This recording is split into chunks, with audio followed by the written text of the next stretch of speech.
Sorry.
Ama naming banal, dakila po naming Yahuwah. Purihin, sambahin ang iyong banal na pangalan. Naririto na pong muli kami mga anak mo natitipon upang muli sambahin, dakilahin namin ang iyong banal na pangalan. Ama, maano sanang pakitanggap mo ang bawat isa sa amin, mga haing buhay sa iyong banal na harapan. Sinusuko namin ang lahat-lahat sa iyo. Maanong pakitanggap po kami, pagindapatin sa iyong banal na harapan. Alam namin, hindi kami karapat-dapat. Yan po ang totoo, Ama. Kaya naman kami nagmamakaawa, umaasang lagi sa habag at pag-ibig na meron ka para sa amin. Yan ang iyong katangian. Yan ang kahulugan ng iyong pangalan. Kaya naman, Aba, muli sana iparanas mo ang pag-ibig mo sa bawat isa sa amin sa pamamagitan ng iyong banal na Espiritu. Pakisugo mo sa bawat isa sa amin, sa bawat sambahayan na naririto, sa bawat mga hinirang mo. Sapagkat totoo, Ama, ikaw lamang naman talaga ang kailangan namin sa buhay, ang lagi kang maranasan sa ganitong mga pagsamba. Sapagkat batid mo po ang aming mga kahirapan. Batid mo po ang aming mga pangangailangan. Batid mo rin po ang hinahangad po naming mga kagalingan sa aming karamdaman. Narinig mo po ang mga inawit namin sa iyo, Ama. Kung baga maaari po, kung pwede naming hilingin sa pakisugo mo ng iyong bugtong na anak. Ito po ang aming sasabihin sapagkat nananabik at kami lubos na umaasa na muli na makakapiling na namin ang iyong bugtong na anak at ikaw magpakailan-kailanman. Pero anuman ang kalooban mo, Ama, ito nawa lagi ang maghari sa amin. Ama, muli, sa pagsambang ito, pakibasbasan ang aming puso at isipan. Pakibukas ang aming mga pangunawa, pang anumang mga ituturo mo sa amin. Siyang lagi naming pakinabangan, siyang lagi naming maghamit sa pagpapatuloy ng aming mga paglalakbay sa mundong ito. Panginoong Yahushua, naririto rin kami, mga lingkod mong umaasa din sa iyong pangunguna. Maawat mahabag kang basbasan kami. Bigyan kami ng panibagong lakas, matibay na pag-asa at matibay na pananampalataya na anumang mga pagsubok, anumang kahirapang dumating sa amin, magtatagumpay kami sa tulong at habag mo. Lagi mo kaming pakipamagitan sa Ama. Lahat ng aming mga karaingan at mga pagpapatawad sa marami naming mga kasalanan. Aba Yahuwah, muli bumabalik tawag kami. Maano sanang pakibasbasan ang mga isinimpang handog ng iyong mga lingkod. Pakibasbasan bawat kabuhayan, patuloy dumaloy ang iyong mga pagpapala sa bawat lingkod mo. Muli, inihiling na po namin ang lahat sa tanging pangalan lamang po ng aming Panginoong Yahushua, aming tagapagligtas. Amen.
Shabbat Shalom mga mahal na kapatid. Papurit pa sa salamat. Muli, alay natin sa ating Panginoong Yahuwah at Panginoong Yahusha sapagkat narito tayo muli para magpatuloy sa ating mga ginagawa mga pag-aaral ng mga kalooban na kasulat sa banal na kasulatan. Sa ating pong pagpapatuloy sa serye po ng mga bunga ng Espiritu, tunay na napakahalaga po ng ating pong tinalakay sa mga nakaraang pagsamba natin, yung pag-ibig at yung pong kagalakan. Yan po dalawang katangian na makikita sa isang buhay na puspos ng banal na espiritu. Sapagkat ang tunay na pag-ibig at kagalakan po ay hindi nakabase lamang sa sitwasyon o kaganapan na meron tayo sa ating buhay, kundi ito po ay nakabase sa relasyon na meron tayo sa ating Panginoong Yahuwah at sa Panginoong Yahusha. Dahil kung meron po tayong malalim na relasyon sa ating Panginoong Yahuwah at Panginoong Yahusha, kahit ano pong kahirapan ang ating maranasan, mananatili pa rin yung ating pag-ibig at yung ating kagalakan sa ating mga puso. Ngayon po, sa pagsambang ito, ay pag-aaralan naman natin ang isa pang bunga ng Espiritu. Isang bagay na madalas po nating marinig at madalas din pong hinahanap ng tao sapagkat dito po sa mundong ito na puno ng kaguluhan, ng takot at mga alalahanin, ay natural lamang po na ito ay hangarin ng bawat isa sa atin. Subalit ang nakalulungkot, ito po ay hindi laging nauunawaan o natatamo po ng tao. Ano po ba itong bunga na ating tinutukoy, mga kapatid? Mag-umpisa muli tayo ng pagbasa. Basahin natin muli ang Galatia 5:22 hanggang 23. Subalit ang bunga ng Espiritu ay pag-ibig, kagalakan, kapayapaan, pagtitiyaga, kabaitan, kabutihan, katapatan, kahinahunan, at pagpipigil sa sarili. Walang batas laban sa mga ganito. Ano po itong bunga ng Espiritu na ating tinutukoy, mga kapatid? Ito po ang kapayapaan. Ang tanong po natin, sa panahon po natin ngayon, na kabi-kabila ang mga kaguluhan, kabi-kabila ang girian, mga giyerahan ng mga bansa, sa palagay po ba natin, matatamo pa rin natin o magkakaroon pa rin tayo ng tunay na kapayapaan? Sa totoo lang, marami po sa atin ang may mga matitinding mga dalahin po sa buhay. Yung mga pagod, mga alalahanin, mga suliranin sa pamilya, sa trabaho. Kaya't ang bungang ito o bunga ng Espiritu na ito ay napakahalaga. Sapagkat ito po hindi po ito basta kapayapaan na dulot lamang ng magandang sitwasyon o magandang pangyayari sa ating buhay. Kaya may mas malalim po na dapat tayong malaman dito, mga mahal na kapatid. Ano po ba itong kapayapaan na ito? Na bunga ng Espiritu na siyang kailangan po ng tao. Juan 14:27, ganito ang ating mababasa. Huwag kayong mabagabag at huwag kayong matakot dahil iniiwan ko sa inyo ang kapayapaan. Ang aking kapayapaan ang ibinibigay ko sa inyo. Hindi ito katulad ng kapayapaang ibinibigay ng mundo. Ano po yung kapayapaan o nabunga ng Espiritu na siyang kailangan po natin, mga kapatid? Ito po yung kapayapaan na taglay-taglay ng ating Panginoong Yahusha na siyang ibinibigay po sa bawat isa sa atin. Ano daw po itong kapayapaan ng ating Panginoong Yahusha? Ang sabi niya, hindi ito katulad ng kapayapaang inialok ng mundo. Sapagkat ang inialok ng mundo, pang samantala lamang po na kapayapaan yan. Kundi yung galing sa relasyon na meron siya sa ating Panginoong Yahuwah. Isang kapayapaan po na hindi kahit kailanman mababago ng kahit anong sitwasyon ng buhay. Kaya kapag taglay po natin ang kapayapaan ng Panginoong Yahusha, ano po ang makakayanan natin gawin? Sabi ng Biblia, hindi po tayo mababagabag. Hindi rin tayo matatakot. Tandaan po natin, itong binasa natin ay bahagi po ng huling habilin po ng ating Panginoong Yahusha sa kanyang mga alagad bago po siya ipako sa krus. So ibig sabihin po, sa madaling salita, ang Panginoong Yahusha mismo ay haharap po sa matinding paghihirap sa krus. Pero ganun pa man, taglay-taglay pa rin po niya yung kapayapaan. Ano lamang po ang nais paunawa sa atin dito ng ating Panginoong Yahusha, na sa kabila po ng mga matitinding problema nating kinakaharap o sa mga darating na pagsubok pa sa ating buhay, iniimbitahan niya po tayo na manalig at magtiwala dahil kasama natin ang kanyang kapayapaan. Andyan man po ang mga unos ng buhay, may kapayapaan pa rin po sa gitna ng mga kahirapan. Paano po natin ngayon matatamo itong kapayapaan na ito na mula sa Diyos sa pamamagitan po ng ating Panginoong Yahusha? Filipos 4:6 hanggang 7. Huwag kayong mag-alala sa anumang bagay. Sa halip, ilapit sa Diyos ang lahat ng pangangailangan nyo sa pamamagitan ng panalangin na may pasasalamat. Kapag ginawa nyo ito, bibigyan kayo ng Diyos ng kapayapaan na siyang mag-iingat sa puso ninyo at pag-iisip dahil kayo'y na kay Kristo Yahusha. At ang kapayapaang ito ay hindi kayang unawain ng tao. Paano po natin matatamo yung kapayapaan na mula sa ating Panginoong Yahuwah? Sa pamamagitan po ng ating pananalangin. At hindi po sa pamamagitan ng pag-aalala sa anumang bagay. Paano daw dapat tayo manalangin? Dapat po manalangin tayo na may pasasalamat sa lahat-lahat ng mga kabutihang ginawa sa atin ng Panginoong Yahuwah. Kahit wala pang kasagutan, dapat magpasalamat pa rin po tayo. Dahil yung pong pagpapasalamat sa gitna ng mga problema at mga alalahanin, pagpapakita po yan ng ating pagtitiwala sa ating Panginoong Yahuwah na siya ang Diyos na tapat at mabuti. Ay anong uri po ng kapayapaan ang ating matatanggap sa ating Panginoong Yahuwah? Ang sabi pa ng Biblia, kapayapaang hindi kayang unawain ng tao. Ito na po mismo yun, mga kapatid. Yung bunga ng Espiritu. Yung kapayapaang hindi kayang unawain po ng tao. Opo, hindi ito kadalasang nauunawaan ng iba. Subalit, damang-dama naman ito ng pusong nagtitiwala sa ating Panginoong Yahuwah. Sapagkat ito po ang uri ng kapayapaan na nagbibigay po ng lakas kapag tayo'y mahina, ng kapanatagan kapag may problema, at ng katahimikan kapag meron pong kaguluhan. Kaya ano po ang magagawa ng kapayapaang ito sa ating pong buhay? Ang sabi pa rin sa atin ng Biblia, ito ang siyang mag-iingat sa puso at isipan natin dahil tayo na kay Kristo Yahushua. Ano po ang isang magandang halimbawa ng pagpapakita ng kapayapaang buhat sa ating Panginoong Yahuwah? Awit 42:7 hanggang 8, ganito naman natin mababasa. Kalaliman ay tumatawag sa kalaliman sa hugong ng iyong mga baha. Lahat ng iyong alon at ng iyong malaking alon ay nagsitabon sa akin. Gayon may uutusan ni Yahuwah ang kanyang kagandahang loob sa araw, at sa gabi ay sa akin ang awit sa kanya. Sa makatwid bagay, isang dalangin sa Diyos ng aking buhay. Dito po sa ating binasa, mga kapatid, makikita natin dito, yung may akda, itong talata natin binasa, ay nasa matinding kalungkutan na nananabik po sa presensya ng ating Panginoong Yahuwah. Dahil sila po noon ay malayo sa templo, marahil sila po ay dumaranas, dahil nga po sila noon ay nasa pagkabihag, nasa matinding pag-uusig. Pero sa kabila ng lahat na yun, ano pa rin po yung kanilang nagawa?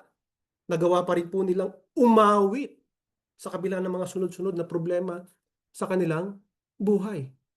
Paano po nila nagawa yun? Dahil kahit po sa gitna ng kawalang sagot sa kanilang problema, may kapayapaan pa rin po sa kanilang puso. Iyan po ang bunga ng Espiritu. Kapayapaan na nagbibigay kakayahan po sa isang pusong sugatan na umawit pa rin sa ating Panginoong Yahuwah. Sa ibang salita, sa kabila man po ng maraming unos ng buhay, yung may kapayapaan na mula sa ating Panginoong Yahuwah ay mananatili pa rin pong kalmado sa buhay. Hindi po yan magpapanik dahil meron po silang pag-asa. Ano po yung kanilang pag-asa? Na ang Panginoong Yahuwah ay magpapakita pa rin po ng pag-ibig at ng kanyang habag araw-araw sa kanilang buhay. Dahil ang totoo po niyan, ang kapayapaan po ng Panginoong Yahuwah hindi po kawalan ng mga unos sa buhay, kundi ang kanyang presensya niya, sa gitna ng mga unos ng buhay. Sino po ang isang mabuting halimbawa na nakaranas ng ganitong uri ng kapayapaan? Sa Marcos 4:35 hanggang 38, kinagabihay sinabi ni Yahushua sa mga alagad, tumawid tayo sa ibayo. Kaya't iniwan nila ang mga tao at sumakay sila sa bangkang sinasakyan ni Yahushua upang tumawid ng lawa. May iba pang mga bangkang nakisabay sa kanila. Habang naglalayag, inabot sila ng malakas na bagyo, kaya't ang bangkang sinasakyan nila ay hinampas ng malalaking alon at ito'y halos mapuno na ng tubig. Si Yahushua ay natutulog noon sa may hulihan ng bangka, nakahilig sa isang unan. Ginising siya ng mga alagad at sinabi, Guro, baliwala ba sa inyo kung mapahamak kami? Sino po ang mabuting halimbawa po na nakaranas ng kapayapaan ng ating Panginoong Yahuwah? Walang iba kundi ang ating Panginoong Yahushua. Ang binasa po natin, alam po natin, Ito po tungkol doon sa panahon ng Panginoong Yahushua at ang kanyang alagad ay naglalakbay sa lawa o sa dagat po ng Galilea. At ano po ang nangyari habang po sila ay naglalakbay? Bigla pong dumating o bumuhos yung malakas na bagyo. At yung malalaking alon po ay humahampas sa bangko kaya pinapasok ng maraming tubig yung kanilang bangka. Eh ano po naging reaksyon po ng kanilang mga alagad? Siyempre, takot na takot po yung kanyang mga alagad. Talagang sila ay nababahala. At habang sila naman ay takot na takot, ano po anong ginagawa ng ating Panginoong Yahushua? Ang sabi, ah, ang Panginoong Yahushua siya ay natutulog po doon sa hulihan ng bangka. Kaya anong ginawa ng mga alagad? Ginising nila ang Panginoong Yahushua. Ang sabi nila, Guro, baliwala ba sa inyo kung mapahamak kami? Kaya dito sa ating binasang ito, sa tagpong ito, may dalawang klaseng tao po na tayo makikita. Una, yung kawalang yung larawan ng pagkataranta. Ibig sabihin walang kapayapaan. Siyempre sila yung mga nasa hanin ng mga alagad ng Panginoong Yahushua. At yung isa naman ay yung larawan ng katahimikan. Yun yung may kapayapaan sa gitna po ng bagyo na siyang nga pong pinakita ng ating Panginoong Yahushua. Sapagkat ang Panginoong Yahushua po ang tunay na larawan ng pagpapakita o kapayapaan na hindi kayang unawain po ng tao. Kaya paano po natin mahuhubog ngayon yung ganitong uri po ng kapayapaan sa ating buhay, mga kapatid? Sa pamamagitan po ng pag-aaral sa mga ginawa at sinabi ng Panginoong Yahushua sa kanyang mga alagad kung habang tinutulungan niya mga ito dito po sa tagpong ating binasa. Kaya ano po ngayon, ang sinabi at ginawa ng Panginoong Yahushua sa kanyang mga alagad, yan po ay ating tatalakay sa susunod na bahagi po ng ating pag-aaral.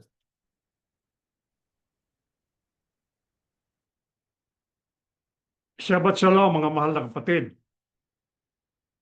Sa unang bahagi po ng ating pag-aaral, natutunan po natin yung ikatlong bunga ng Espiritu. Yung unang dalawa po ay pag-ibig, pagkatapos kagalakan. Ngayon naman po ang pinag-aaralan natin ay kapayapaan.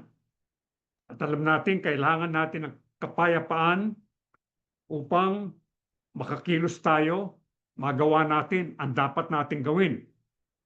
At sa ating pag-aaral, ang kapayapaan na nais natin ay ang kapayapaan na dulot ng Espiritu Santo.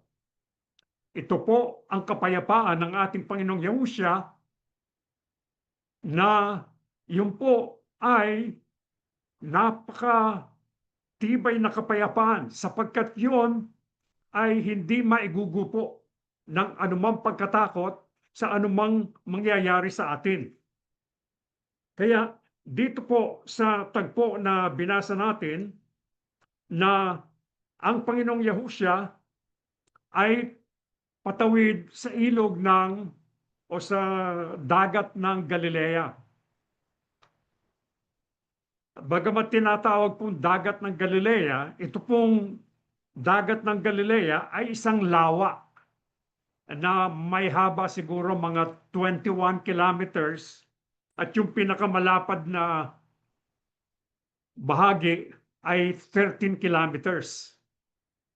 Ano po ang sabi niya? Tumawid tayo sa ibayo. Ngayon, ano po nangyari nung tumatawid na sila? Bumagyo po. Kaya nung bumagyo, makikita natin yung kanyang mga alagad at ang ating Panginoong Yahushua ay nagpakita ng dalawang magkaibang larawan. Yung kanyang mga alagad ay larawan ng pagkasindak. Nagugulumihanan sila. Takot na takot sila doon sa nangyayari. Samantalang ating Panginoong Yahushua ay natutulog. Kalmadong-kalmado at nagpapahinga. Kaya ano pong ginawa nila? Ginising nila. Ano po ang sinabi at ginawa ng ating Panginoong Yahushua nang siya'y gumising? Ito po ang sagot sa Marcos 4:39 hanggang 41. Bumangon si Yahushua at sinaway ang hangin. Tigil. At sinabi sa lawa, tumahimik ka. Tumigil nga ang hangin at tumahimik ang lawa. Pagkatapos sinabi niya sa mga alagad, bakit kayo natatakot? Hanggang ngayon ba'y wala pa rin kayong pananampalataya? Natakot sila ng labis at namangha. Sabi nila sa isa't isa, anong klaseng tao ito? Pati hangin at lawa ay sumusunod sa kanya. Ano po ang sinabi at ginawa ng ating Panginoong Yahusya nang siya ay gisingin ng kanyang mga alagad? Sinaway po ni Yahusya ang hangin. Paano po niya sinaway? Ang sabi niya sa hangin, tigil. At sa lawa, tumahimik ka. Ano pong nangyari? Pagkatapos niyang bigkasin yung tigil at tumahimik ka, biglang tumigil ang hangin. Ibig sabihin sa isang iglap, tumigil ang hangin at nagkaroon ng katahimikan. Ano naman po sinabi niya sa kanyang mga alagad? Bakit kayo natatakot? Wala ba kayong pananampalataya? Ang isang kadahilanan po kung bakit walang kapayapaan ang maraming tao ay dahil sa kanilang pagkatakot. Bagamat normal po ang magkaroon ng pagkatakot, hindi tayo dapat padaig dito. Kung minsan, ano po ba ang mga halimbawa ng kinatatakutan ng maraming tao? Isa, ang magkaroon sila ng mabigat na karamdaman. Sapagkat pagka nagkaroon sila ng mabigat na karamdaman, halimbawa sinabi sa kanila, oh, may cancer kayo. Yung buhay ninyo, baka 1 taon na lang. Ano pa po ang kinatatakutan ng maraming tao? Ang mawala ng hanap buhay. Sa panahon ngayon, kapag ka nawala ng hanap buhay isang tao, mahihirapan siya maghanap sapagkat napakahirap. Maraming mga kumpanya ang nagbabawas pa ng mga tao. Maraming mga kumpanya ang nawawalan ng business nila. Nagsasara. Paano po natin mapagtatagumpayan ang pagkatakot? Kailangan pong manatili ang ating pananampalataya at pagtitiwala sa ating Panginoong Yahusya. Kailangan manatili yon upang hindi tayo padaig doon sa ating pagkatakot. Kaya nga, ang sabi doon sa isang talata na binasa, huwag kayong mabahala sa kahit anuman. Huwag kayong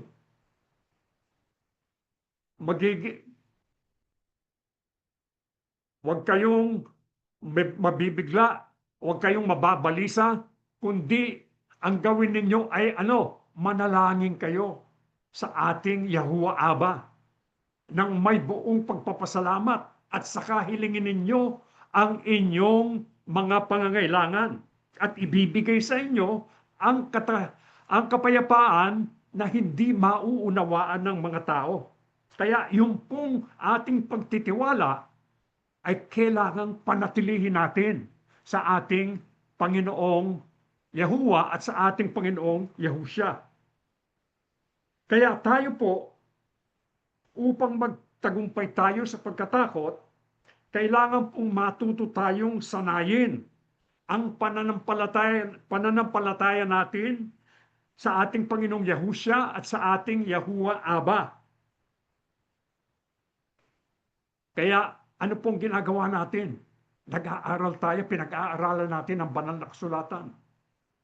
Ang buhay at ministeryo ng Panginoong Yahusya, pinag-aaralan natin.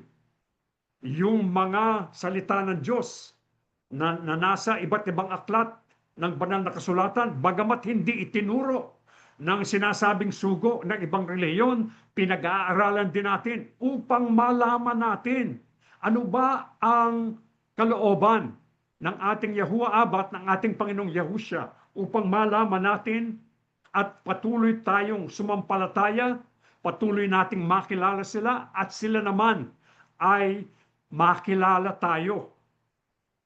Saan tayo kailangang sumampalataya? sa pangyayaring nakita po natin, ang isang dapat nating sampalatayanan ay ang ating Panginoong Yahusya ay may kapangyarihan sa langit at sa lupa. Binigyan siya ng kapangyarihan sa langit at sa lupa. Sino po ang nagbigay nun? Ang ating Yahuwah Aba, ang ating Diyos na pinakamakapangyarihan sa lahat. Kaya pag sabi ng ating Panginoong Yahusya, tumigil yung hangin, tumigil yung lawa sa kanyang mga alon. Ano pa po ang dapat nating sampalatayanan upang mapagyaman natin ang kapayapaan sa ating buhay sa gitna ng maraming bagyo? Ito po ang sagot sa Marcos pa rin po, 4:35 hanggang 38. Kinagabi sinabi ni Yahusya sa mga alagad, tumawid tayo sa ibayo. Kaya't iniwan nila ang mga tao at sumakay sila sa bangkang sinasakyan ni Yahusya upang tumawid ng lawa. May iba pang mga bangkang nakisabay sa kanila. At habang naglalayag, inabot sila ng malakas na bagyo. Kaya't ang bangkang sinasakyan nila'y hinampas ng malalaking alon at ito'y halos mapuno ng tubig. Si Yahusya ay natutulog noon sa may hulihan ng bangka, nakahilig sa isang unan. Ginising siya ng mga alagad at sinabi, Guro, baliwala ba sa inyo kung mapahamak kami? Ano pa po ang dapat nating sampalatayanan upang mapagyaman natin ang kapayapaan sa ating buhay sa gitna ng maraming bagyo? Yung pong kanyang mga salita. Sa talata pong ito, ano po ba yung sinalita ng ating Panginoong Yahusya? Ang sabi niya, tumawid tayo sa ibayo, sakay ng bangka. Yun po ang pinag-utos ng Panginoong Yahusya sa kanyang mga alagad. Na sila po ay tumawid sa kabilang panig ng lawa o sa kabilang pampang, at ito po ay isang utos na may pahiwatig na pangako. Yung utos na ito, alam natin kapag sinabi ng Panginoong Yahusya may pangyayari sapagkat siya po ay may kapangyarihan sa langit at sa lupa. Kaya ano po ang dapat na pinaniwalaan ng mga alagad ng ating Panginoong Yahusya nang dumating ang bagyo? Na kahit pa may bagyo, ay makatatawid sila sa kabilang panig dahil ito po ang sinalita ng ating Panginoong Yahusya. Ano pong dapat nating sampalatayanan? Na kung sa tingin natin ay hindi siya nagmamalasakit sa atin at hindi siya nababahala sa bagyo, ay totoong wala na siyang pakialam sa ating kapakanan. Hindi po totoo yan. Bagamat hindi siya nababahala, ay sapagkat siya alam niya kung ano ang mangyayari. Pag sinabi niyang tumawid tayo sa ibayo, kahit anong bagyo ang dumating, makakatawid yung bangka kasama ng ating Panginoong Yahusya.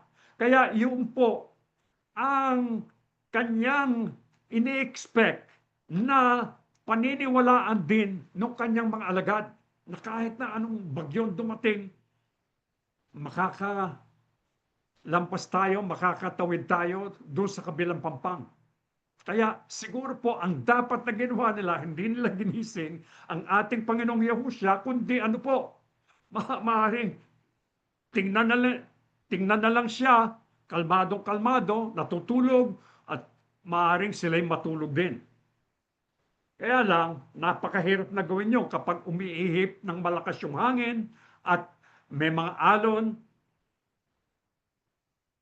Ang dapat po nating paniwalaan, mga mahal na kapatid, ay kahit dumarating ang mga bagyo sa ating buhay, ay hindi ibig sabihin na hindi nagmamalasakit ang ating Yahusya Hamasiyak sa atin.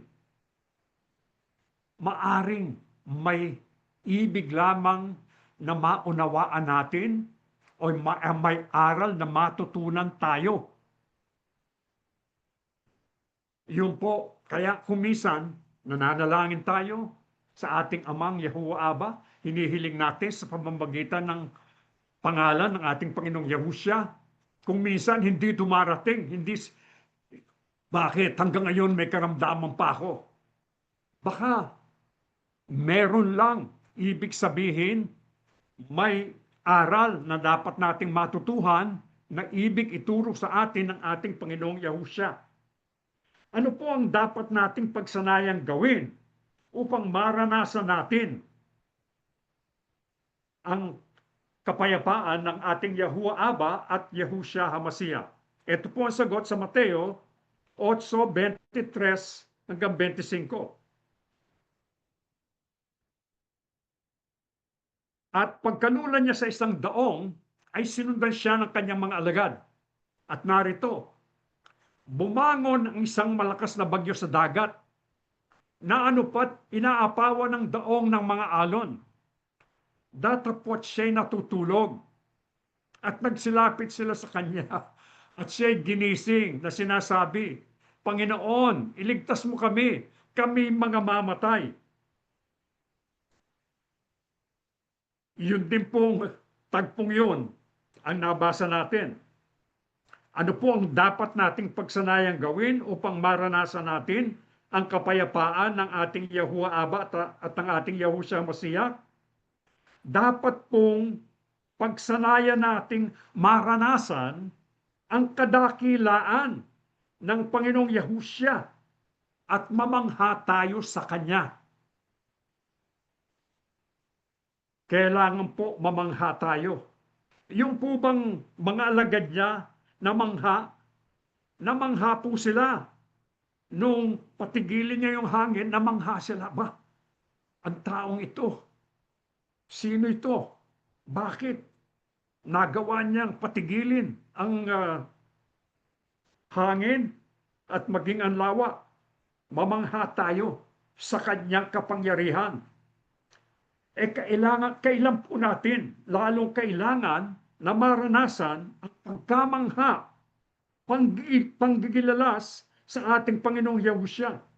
Kapag tayo po ay nahaharap sa labis na pagkabalisa, maraming bagabag na hinaharap tayo. Yung pong mga alagad ng Panginoong Yahusya, marami po sa kanila ay mangingisda. Mangingisda sila mismo doon sa lawa o dagat ng Galilea. Kaya ibig po sabihin, sanay sila. Sanay sila doon sa mga bagyo sa dagat ng Galilea. Yung pong dagat ng Galilea ay kilala sa mga biglaan at matitinding bagyo. Kaya alam po nila at sanay sila doon sa mga panganib na dinadala ng mga ganoong bagyo. Gayunman, yung pong bagyo na kanilang nasagupa kasama ng Panginoong Yahusya ay totoong napakalakas. Maging ang mga sanay na mangingisda ay labis na natakot at naniwalang maaari silang malunod at mamatay. Ibig po sabihin, doon sa kanilang karanasan sa pangingisda doon sa lawa ng Galilea, ay hindi pa sila nakaranas ng ganong kalakas na bagyo. Anong uring bagyo po ito? Napakalakas na unos. Bakit po itinulot ng Panginoong Yahusya na maranasan ng kanyang mga alagad ang napakalaking unos? Meron po ba siyang gustong maunawaan o matutunan ng kanyang mga alagad?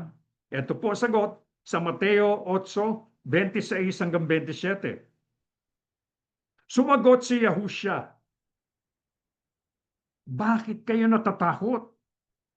Kay liit ng inyong pananampalataya. Bumangon si Yahusya at pinatigil ang hangin at ang mga alon at biglang kumalma ang tubig. Namangha ang mga tagasunod niya at sinabi, anong klaseng tao ito? Kahit ang hangin at ang mga alon ay napapasunod niya. Bakit po itinulot ng Panginoong Yahusya na maranasan ng kanyang mga alagad ang napakalaking unos upang ipakita po ng Panginoong Yahusya ang kanyang kapangyarihan sa mga malalakas na puwersa ng kalikasan. Ano po ang naging reaksyon ng kanyang mga alagad? Sila po ay namangha. Sa salitang Grego po, ang kahulugan ng pagkamangha ay yung tinatawag na pagkagilalas. Ang pagkatakot nila sa bagyo o unos ay naging banal na takot o paggalang din kay Yahusya, sapagkat nung makita nila na napatigil ng Panginoong Yahusya yung unos, yung napakalakas na bagyo, nang gilala sila. Anong klaseng tao ito? Hindi po basta-bastang tao ang ating Panginoong Yahusya. Siya po ay anak ng ating Yahuwah Aba. Anak siya ng Diyos. Yung pong pagkatuklas nila sa daglian at ganap na kapangyarihan niya sa puwersa ng kalikasan ay isang bago at kamanghamanghang karanasan para sa kanilang mga alagad ng ating Panginoong Yahusya. Hindi po ba nakita nila yung mga himalang ginawa ng ating Panginoong Yahusya? Opo, nakita nila yung maraming mga himala na ginawa ng ating Panginoong Yahusya. Ano pong ginawa niya? Nagpagaling sa mga may sakit, nagpalakad sa mga lumpo, nagbigay ng paningin sa mga bulag. Ngunit, sa mga pagkakataong yun, kung mapapansin natin, sila naging parang spectator lang doon sa ginagawa ng Panginoong Yahusya. Nakikita lang nila, nakalakad yun. Ito naman, gumaling sa kanyang karamdaman. Ngunit, nung dumating yung bagyo, ano po nangyari noon? Aba, sila'y apektado ng bagyo.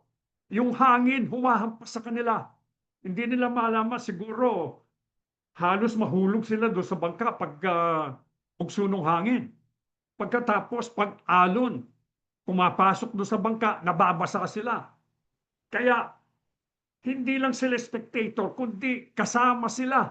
Damang-dama nila kung ano ang maaaring mangyari sa kanila. Kaya nagkaroon ng takot, nagkaroon ng pagkabalisa sa kanilang mga puso. Bakit po itinulot ng ating Panginoong Yahusya na maranasan nilang magdaan sa napakalakas na unos upang kanila ding maranasan ang tunay na pagkamangha o banal na takot sa Panginoong Yahusya, na magtiwala sila.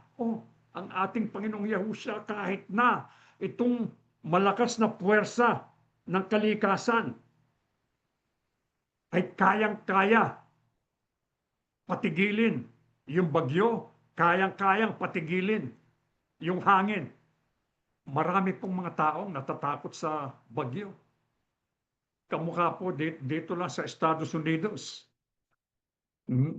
Maraming bagyo na dumaan at marami pang mukhang darating buhat sa Midwest papuntang East Coast. Doon sa isang nabasa ko, 27 na yung namamatay. Minsan nililipad yung mga bahay, yung mga sasakyan, inaanod ng baha. Kaya marami pong namamatay. Kapag naranasan po natin ang pagkamangha sa ating Panginoong Yahusya, pagtitiwala sa kanyang magagawa, tayo po ay hindi makakayang talunin ng anumang uri ng pagkatakot sa buhay natin. Upang mapagyaman po natin ang bunga ng kapayapaan sa ating buhay, dapat po nating laging bulay-bulayin at maranasan ang pagkamangha at buong paggalang sa ating Yahuwah Aba at sa ating Yahusya HaMashiach. Kaya araw-araw, binubulay-bulay natin. Ano ba ang mga ginawa ng ating Yahuwah Abba sa atin. Pinagaling tayo sa ating karamdaman. Maraming pinagagaling sa mga karamdaman. Ibinigay ang pangangailangan natin sa buhay. Nang wala akong trabaho, dumalangin ako, umiyak ako sa ating Panginoon. Ano pong ginawa? Binigyan ako ng trabaho. Nakasumpong ako.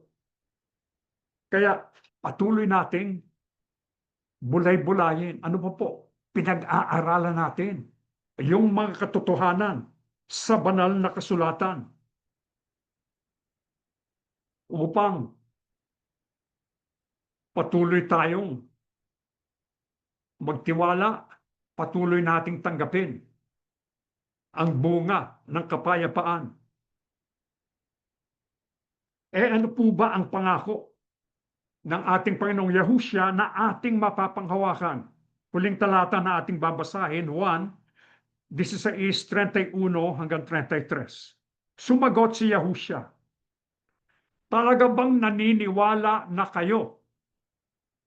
Darating ang oras, at ngayon na nga, na magkakawatak-watak kayo.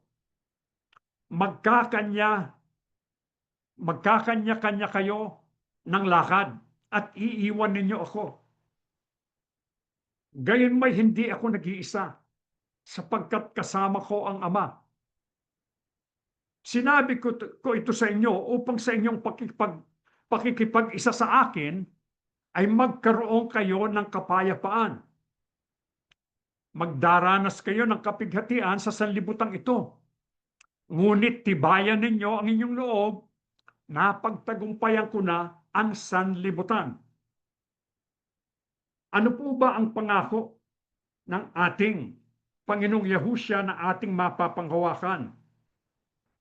Na tayo po ay magkakaroon ng kapayapaan sa Kanya sa gitna ng maraming mga pagsubok at kapighatian. Ano po ang Kanyang patunay? Dahil napagtagumpayan niya ang sanlibutan. Kaya ano po ang dapat nating, ito pa sabi niya, talaga bang naniniwala na kayo? Ano po ba ang nais niyang paniwalaan o sampalatayanan natin? Batay sa ating pag-aaral, ang isa po ay siya ay pinagkalooban ng kapangyarihan sa langit at sa lupa. Dahil siya'y binigyan ng kapangyarihan sa langit at sa lupa, kayang-kaya niya magtagumpay, ibigay ang mga pangangailangan natin na higit dun sa mga bagyo, unos, mga pagsubok, mga kaligaligan na ating hinaharap. Ano po ang ikalawa? Ang sabi niya, magtiwala kayo sa kanyang mga salita. Yung salita po ng ating Panginoong Yahushua ay pawang katotohanan sapagkat ito ay galing sa Ama. Ang sabi niya, hindi ako nagsasaysay ng naaayon sa aking kalooban, kundi ayon sa kalooban ng Ama. Kaya ano po ang ibig sabihin nun? Makakapanalig tayo. Tayo po ay dapat sumampalataya kung ano ang sinasabi niya sa atin. Yun po ay mapapanghawakan natin. Kaya nung sabihin niya, tibayan ninyo ang inyong loob. Napagtagumpayan ko ang sanlibutan. Kayo man, magtatagumpay kayo. Kaya magtiwala tayo sa kanyang mga salita. Ano po yung ikatlo? Na siya po ay nagmamalasakit at nagmamahal sa atin. Nagmamalasakit siya at nagmamahal. Ang sabi nga niya, tayo man ay sumunod tayo sa Kanya. Kapag sumunod tayo sa Kanya, yun ang katunayan na minamahal din natin siya. Kapag minahal natin ang ating Panginoong Yahushua, mamahalin din tayo ng ating Ama. Yun ang pangako niya sa atin.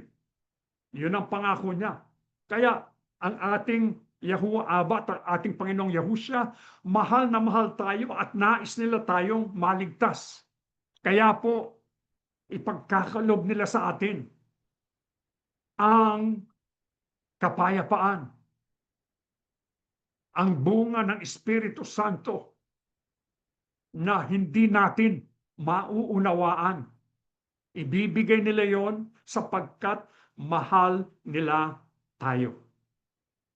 Yan po ang ating leksyon, mga mahal na kapatid. Tumayo na po tayo. O dakilang Yahuwah Aba, maraming salamat po. O dakila naming Diyos, habang pinag-aaralan namin ang iyong banal na kalooban, galak na galak ang aming mga puso sapagkat damang-dama namin na mahal mo kami. Nais mong matutuhan namin ang iyong banal na kalooban upang kami po, habang kami naglalakbay sa magulong sanlibutan ito, hindi kami magapi ng anumang bagyo o unos sa aming buhay, na ito'y lumalarawan din sa iba't ibang mga kaligaligan. Maaaring hindi lang bagyo, kundi lindol, mga baha, mga pagputok ng bulkan, at gayon din po mga digmaan na nangyayari sa iba't ibang panig ng mundo. O dakila naming Diyos, maraming salamat sapagkat tinuro mong dumalangin kami sa iyo.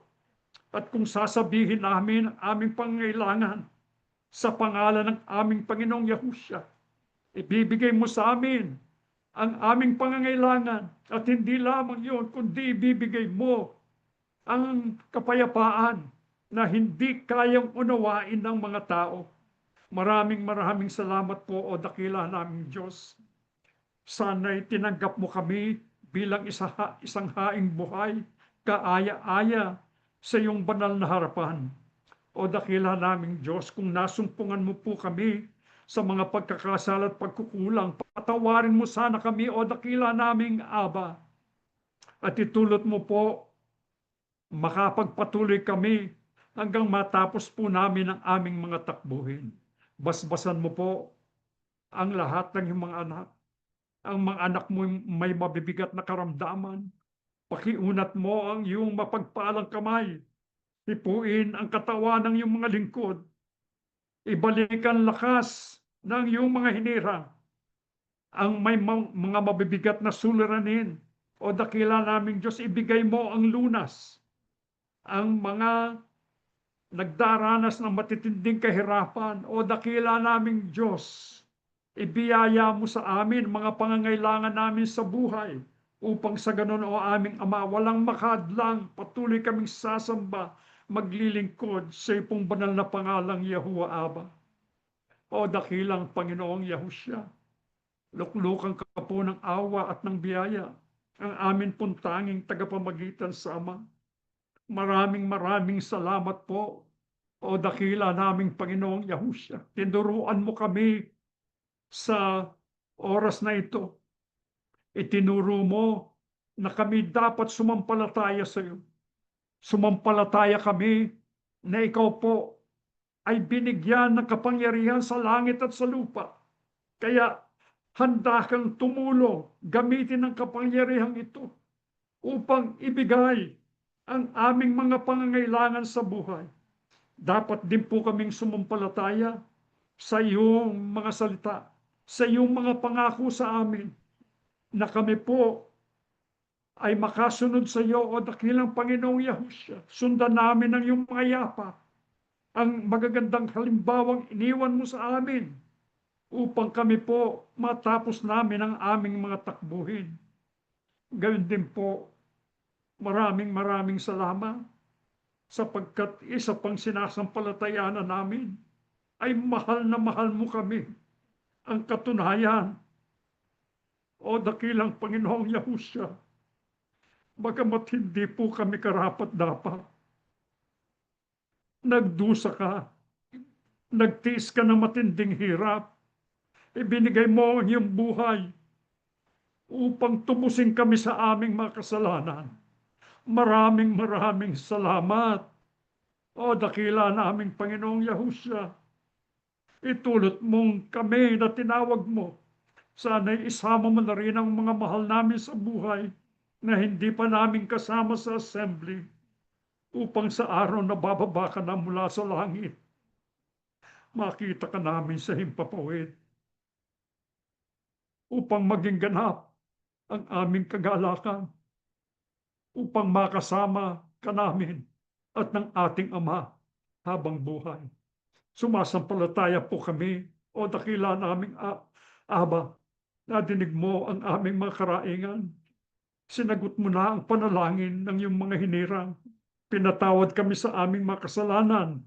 Hinihiling po namin ang lahat sa pangalan po ng aming Panginoong Yahushua HaMashiach, dakila po naming tagapagligtas. Amen.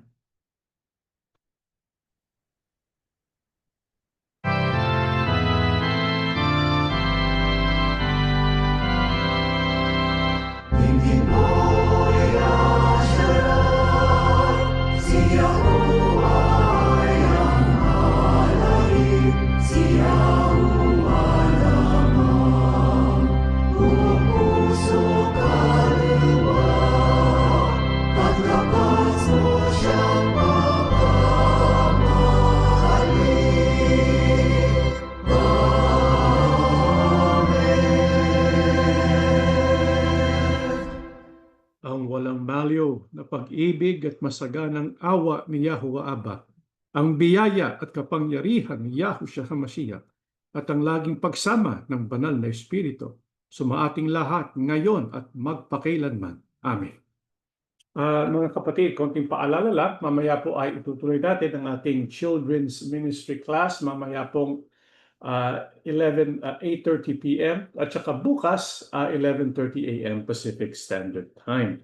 Tuloy po natin ang ating pagbabasa sa ating reading assignment for the month of May, 1 Samuel and 2 Samuel. Meron na po kaming pinalabas na video summary ng 1 Samuel at ilalabas namin soon yung pangalawang Samuel. Bilang paghahanda sa ating nalalapit na live class, meron po tayong Bible Literacy Project live class tungkol po sa 1 Samuel and 2 Samuel. Ito po ay gaganapin Sabado, May 31st, 2025, 3 p.m. Pacific Standard Time.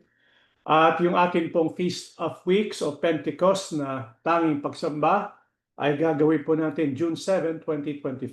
Ito po ay in-person doon po sa Washington State. Kaya lahat po ng gustong makasama in-person sa pagsambang ito ay pakisabi po sa amin para maibigay namin sa inyo yung exact address. At yung ating pong panata o preparatory prayer for our Feast of Weeks Pentecost magsisimula po June 2 hanggang June 6, Monday to Friday, 7 p.m. Pacific Standard Time. Natatapos na po ang ating pagsamba. May Yahuwah Abba and Yahushua HaMashiach bless all of us.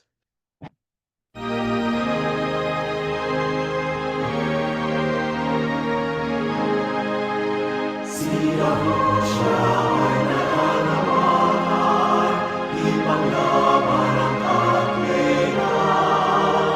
Huwag matakot siyang harapay, pag-ingatan iyong kahalan. Sambahin si Yahushua, tayo din ang hinahan. Ang madaling hinilang ng Diyos, ipagpatuloy ang kawayan. Tayo mga tawag ni Kristo, ang kapatid.